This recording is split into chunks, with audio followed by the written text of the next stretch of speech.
Y era importante detener a López Obrador, que en demagogia y engaño tienen una desmedida ambición de poder y de dictadores.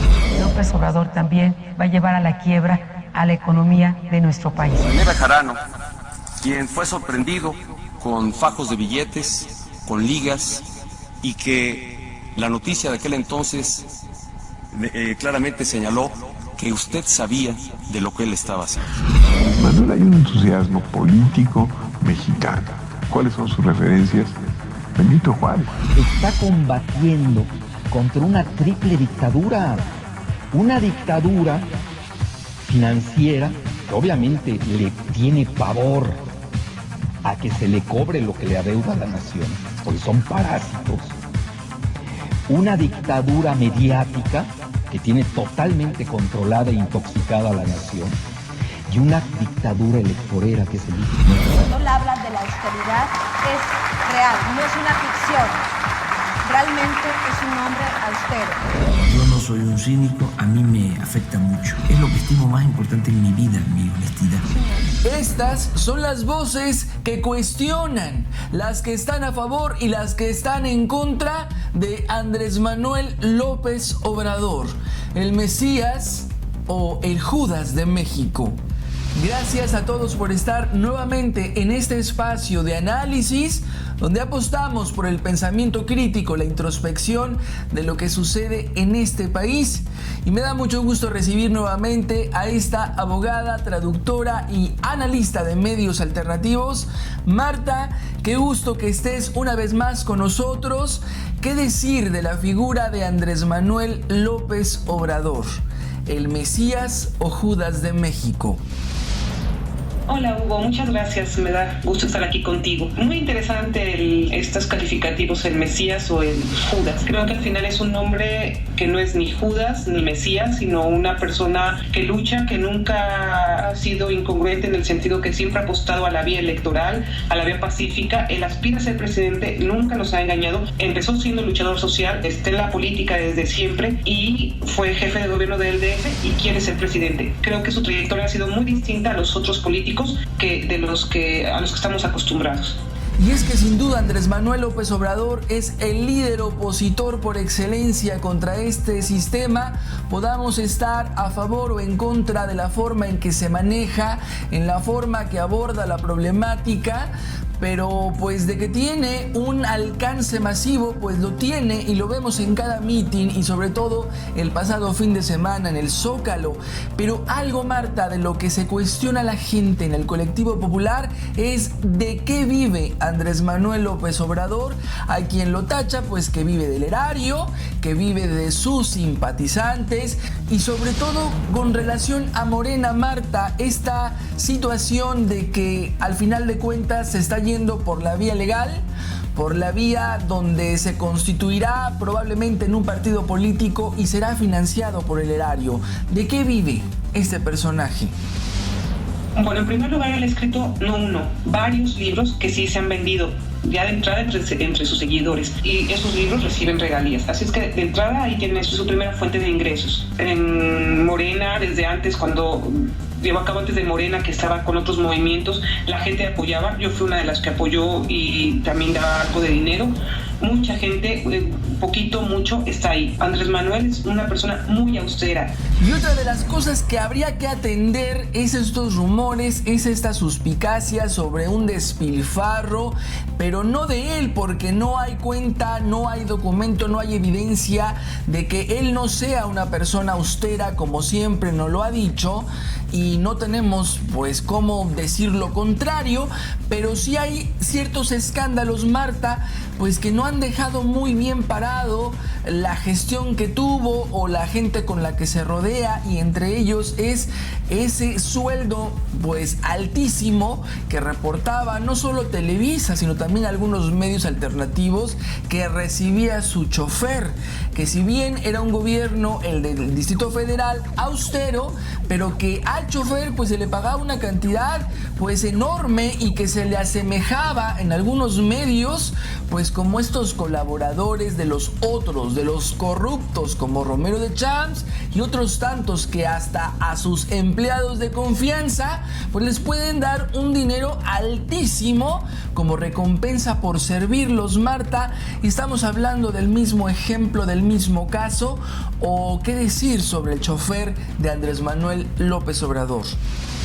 Pues yo hasta donde me quedé, creo que ganaba 50,000 al mes. Eso no creo que gane Romero de Champs, y mucho menos Peña Nieto y los grandes burócratas, para nada. Y no solo era su chofer, era su jefe de logística, estaba todo el tiempo con él, bueno, ni en la cuarta parte de los gastos de todas estas personas. Y querer nada más centrarse en eso para minimizar todo lo demás, o de una manera atacarlo porque no encuentran otro, pues me parece bastante absurdo e incluso bastante ruin. Y es que otra de las cuestiones, Marta, que habría que puntualizar es la tibieza que Andrés Manuel ha tenido para afrontar este tipo de escándalos y que ha confundido a la opinión pública, como el caso también de Bejarano y todo esto que sucedió con Ahumada y demás, que al final de cuentas, pues la opinión pública terminó enterándose de que todo fue pues un acto orquestado por Carlos Salinas de Gortari principalmente, pero pues fue un escándalo que aún lo persigue y que aún la gente tiene dudas sobre este caso en particular. En la época en que sucedió todo lo de Ahumada, cuando lo grabaron, él no tenía ningún puesto con Andrés Manuel. De hecho, muchos dicen que era su hombre de confianza. Yo creo que eran las típicas relaciones políticas que se establecen con varios, y eso no significa que sea su cercano ni sea su mejor amigo. En la época en que pasó lo de Ahumada no había nada, Bejarano no tenía nada que ver con Andrés Manuel. Todo lo que hizo Ahumada lo hizo como se descubrió después, eran arreglos que sí tenía con Rosario Robles, con otros del PRD antes de Andrés Manuel, y Andrés Manuel les vino a echar a perder su negocio. De hecho, Bejarano, nos gusta o no, se separó del cargo de inmediato, incluso estuvo en la cárcel, fue juzgado, no por el DF, también por cargos federales, y no se le encontró nada. Si somos muy estrictos en eso, jurídicamente no hubo nada, no se le probó nada porque realmente no cometió un delito. Y otra de las cosas a atender, Marta, son estos calificativos que pues constantemente se ven en todos los medios sobre la figura de Andrés Manuel López Obrador, un hombre de rencores, un hombre autoritario que no entiende razones, y como en algún momento lo calificó pues su ex asesor Luis Costa Bonino, sobre que regaló 2 elecciones imposibles de perder.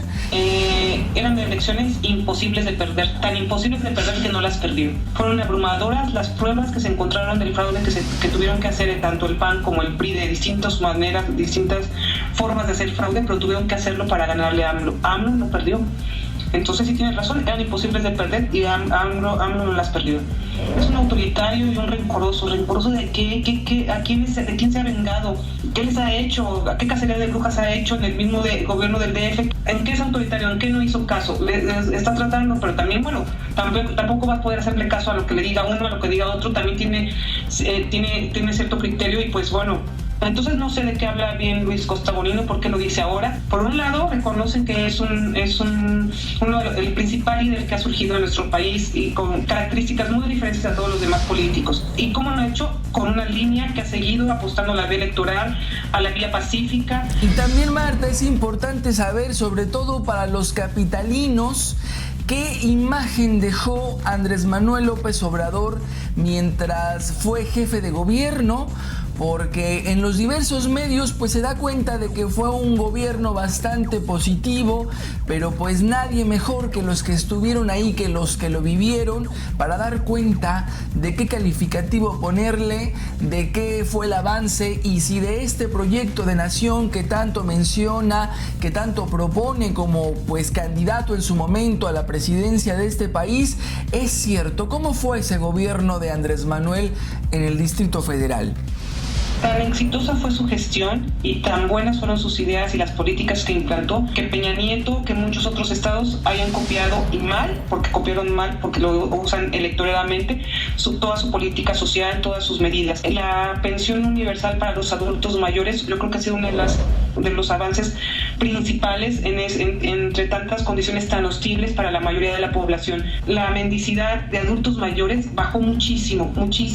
Él fue el que inició lo del Metrobús, que como sea es otra vía pública. La austeridad que llevó a cabo, que se aplicaba a muchos, que quizá los trabajadores fueron un poco afectados porque no estaban acostumbrados a eso, pero sí fue muy amplia, no solo para los trabajadores, sino para los altos mandos, y eso permitió ahorrar y que se llevara a cabo una política social que, como digo, ahora es copiada mal, pero copiada y ya no criticada por Peña Nieto y varios gobernadores de otros estados. Y bueno, en torno a Morena, Marta, este movimiento que está a punto de convertirse en partido, bueno, aunque se habla de que posiblemente por ahí estén poniendo trabas y demás, pero pues en el escenario de que sea un partido político, ¿qué tan factible será lo que propone? ¿Qué tan viable es lo que se dice que se puede hacer para transformar a México? Al final es la única oposición firme y verdadera y real desde el punto de vista electoral. No estoy hablando de lo demás, desde el punto de vista electoral, que es a la vía que apostó, como sigo insistiendo. Creo que es el único camino que veo desde este punto de vista, porque ya hemos visto cómo se ha comportado el PRD, los chuchos, bueno, ya ni hablar de eso, ¿no? Ya todos lo sabemos. Entonces creo que es el único camino que queda en este momento. No sé si surjan más después, pero en este momento es la única vía, por lo que ha cosechado, por todo lo que ha sembrado como luchador social, como jefe de gobierno del DF, ahora como líder de Morena, que quiere ser partido. Y es que con lo que sabemos, Marta, con lo que hemos sido testigos que son capaces de hacer, cómo se las han ingeniado, como en estas dos elecciones robadas, en estos dos fraudes, que no nos cabe la menor duda a una gran mayoría que se perpetraron. ¿Crees tú que para el 2018 Andrés Manuel en realidad tenga alguna oportunidad, tenga realmente alguna posibilidad de llegar a ser presidente de este país? No, el sistema va a hacer todo para impedirlo, va a hacer todo. Pero pues todo depende de las circunstancias. Vemos que cada día empeora más la violencia, la pobreza, las condiciones de vida de la mayoría de la población cada vez se empeoran más, y no va a ser fácil, pero pues hay que seguir intentándolo, y creo que pues es otro camino más. Marta, una vez más, muchísimas gracias por estar en este espacio. Te esperamos la próxima semana. Te seguimos puntualmente en Sincronía y en Yo Libremente Opino con El Bote. Muchas gracias por haberme invitado, Hugo, y gracias a todos los que nos escuchan. Hasta la próxima. Y también gracias a todos por estar, por ver, por comentar y compartir este material en todas las redes sociales. Nos vemos en la próxima emisión. René Bejarano, quien fue sorprendido con fajos de billetes, con ligas, y que la noticia de aquel entonces claramente señaló que usted sabía de lo que él estaba haciendo. Ponce, secretario de Finanzas en el tiempo que fui jefe de gobierno, está en la cárcel, lleva 8 años. Bejarano también fue a la cárcel. Y usted, que fue secretario de Administración de Montiel, está aquí, de manera inexplicable o explicable. Es el mundo al revés.